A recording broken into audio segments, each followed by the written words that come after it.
മോഹൻലാല് പൃഥ്വിരാജ് കൂട്ടുകെട്ടിൽ പുറത്തിറങ്ങിയ എമ്പുരാൻ എന്ന സിനിമയെക്കുറിച്ചുള്ള സംവിധായകൻ മേജർ രവിയുടെ നിലപാടുകൾ സിനിമാ ലോകത്ത് വലിയ കോളിളക്കമാണ് സൃഷ്ടിച്ചിരിക്കുന്നത്.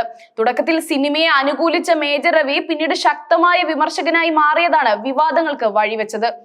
മേജർ രവിയുടെ ഈ നിലപാടിൽ അതൃപ്തി രേഖപ്പെടുത്തിക്കൊണ്ട് പ്രമുഖ നടി മല്ലിക സുകുമാരൻ രംഗത്തെത്തിയതോടെ വിഷയം കൂടുതൽ ചൂടുപിടിച്ചു.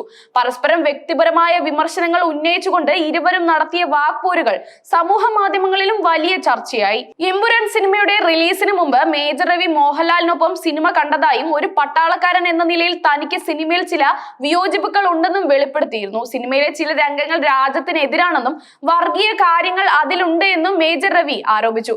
എന്നാൽ ഈ നിലപാടിനെതിരെയുള്ള വിമർശനങ്ങൾക്ക് മേജർ രവി നൽകിയ മറുപടികളാണ് കാര്യങ്ങൾ വഷളാക്കിയത്. മോഹൻലാല് സിനിമ കണ്ടിട്ടില്ല എന്നും അത് റിലീസിന് മുമ്പ് എല്ലാവരും അറിയണമെന്ന് ആവർത്തിച്ച് പറയുകയും ചെയ്ത മേജർ രവി സിനിമയെക്കുറിച്ചുള്ള തന്റെ ആദ്യ അഭിപ്രായം തിരുത്തുകയായിരുന്നു. ഒരു അഭിമുഖത്തിൽ വർഗവിദ്വേഷം ഉണ്ടാക്കുന്ന സിനിമ എന്നാണ് മേജർ രവി എമ്പുരാനെ വിശേഷിപ്പിച്ചത്. മേജർ രവിയുടെ ഈ നിലപാടിനെ രൂക്ഷമായ ഭാഷയിലാണ് മല്ലിക സുകുമാരൻ വിമർശിച്ചത്. രാജ്യസ്നേഹിയായ പട്ടാളക്കാരൻ ആദ്യം സത്യം പറയാൻ പഠിക്കണമെന്നാണ് മല്ലിക ഒരു അഭിമുഖത്തിൽ പറഞ്ഞത്. ഒരു സിനിമയെ ആദ്യം അനുകൂലിക്കുകയും പിന്നീട് എതിർക്കുകയും ചെയ്യുന്ന മേജർ രവിയുടെ ചാഞ്ചാടുന്ന നിലപാടിനെയാണ് അവർ ചോദ്യം ചെയ്തത്. ചാടി പാർട്ടി മാറിയാൽ ക്വാളിറ്റി ഉണ്ടാകില്ല എന്ന മല്ലികയുടെ പരാമർശം മേജർ രവിയുടെ രാഷ്ട്രീയ നിലപാടുകളെ കുറിച്ചുള്ള പരിഹാസമായിരുന്നു. രാഷ്ട്രീയപരമായ നിലപാടുകളിൽ മേജർ രവി സ്ഥിരത കാണിക്കുന്നില്ലെന്ന ഒരു പൊതുധാരണയെ ഇത് ശക്തിപ്പെടുത്തുകയും ചെയ്തു. മല്ലിക സുകുമാരന്റെ വിമർശനങ്ങൾക്ക് മേജർ രവി അതിശക്തമായ മറുപടി നൽകി.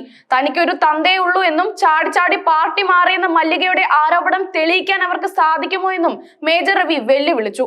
എന്റെ രാജ്യസ്നേഹം അളക്കാൻ മല്ലിക ചേച്ചി ആയിട്ടില്ല എന്ന് പറഞ്ഞുകൊണ്ട് രാജ്യസ്നേഹം ഒരു വ്യക്തിപരമായ കാര്യമാണെന്നും അത് അളക്കാൻ മറ്റാർക്കും അവകാശമില്ലെന്നും മേജർ രവി വ്യക്തമാക്കിയിരുന്നു. കൂടാതെ താൻ ഒരു പാർട്ടിയുടെയും അംഗമായിരുന്നിട്ടില്ല എന്നും രാഷ്ട്രീയപരമായ പരിപാടികളിൽ പങ്കെടുത്താൽ ആ പാർട്ടിയുടെ ഭാഗമാകില്ല എന്നും മേജർ രവി കൂട്ടിച്ചേർത്തു.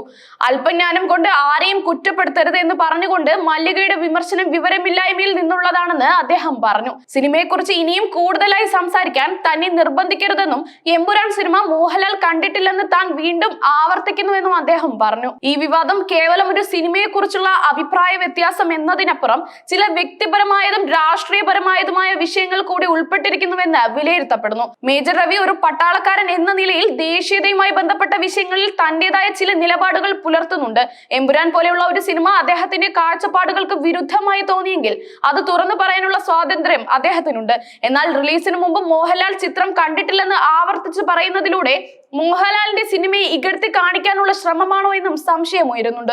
മോഹൻലാലും മേജർ രവിയും തമ്മിലുള്ള ബന്ധം വളരെ ഊഷ്മളമാണ്. എന്നാൽ മല്ലിക സുകുമാരൻ പൃഥ്വിരാജിന്റെ അമ്മയും അദ്ദേഹവുമായി വളരെ അടുത്ത ബന്ധം പുലർത്തുന്നയാളുമാണ്. ഈ പ്രശ്നത്തിൽ മല്ലിക സുകുമാരൻ പൃഥ്വിരാജിനെ വേണ്ടി പ്രതികരിച്ചതാണെന്നും ചിലർ വിലയിരുത്തുന്നു. മേജർ രവിക്ക് BJPയുമായി അടുത്ത ബന്ധമുണ്ടെന്ന് പൊതുവെ കരുതപ്പെടുന്നു. മല്ലിക സുകുമാരന്റെ പാർട്ടി മാറൽ എന്ന പരാമർശം ഈ രാഷ്ട്രീയ ബന്ധത്തെ ലക്ഷ്യം വെച്ചുള്ളതായിരുന്നു. ഇതിന് മേജർ രവി നൽകിയ എനിക്കൊരു തന്തയേ ഉള്ളൂ എന്ന മറുപടി രാഷ്ട്രീയപരമായ വിമർശനങ്ങൾക്ക് വ്യക്തിപരമായ ഒരു മറുപടി നൽകുന്നതായിരുന്നു. സിനിമാ പ്രവർത്തകർ തമ്മിലുള്ള അഭിപ്രായ വ്യത്യാസങ്ങൾ ഇതിനു മുമ്പും ഉണ്ടായിട്ടുണ്ട്. എന്നാൽ ഒരു സിനിമയെ കുറിച്ചുള്ള അഭിപ്രായ വ്യത്യാസം ഇത്രയും അധികം വ്യക്തിപരവും രൂക്ഷവുമായ വാക്പോരിലേക്ക് വളർന്നത് അപൂർവമാണ്. ഈ സംഭവ വികാസങ്ങൾ സിനിമാ ലോകത്ത് മാത്രമല്ല പൊതുസമൂഹത്തിലും വലിയ ചർച്ചകൾക്ക് വഴിവെച്ചിരിക്കുകയാണ്.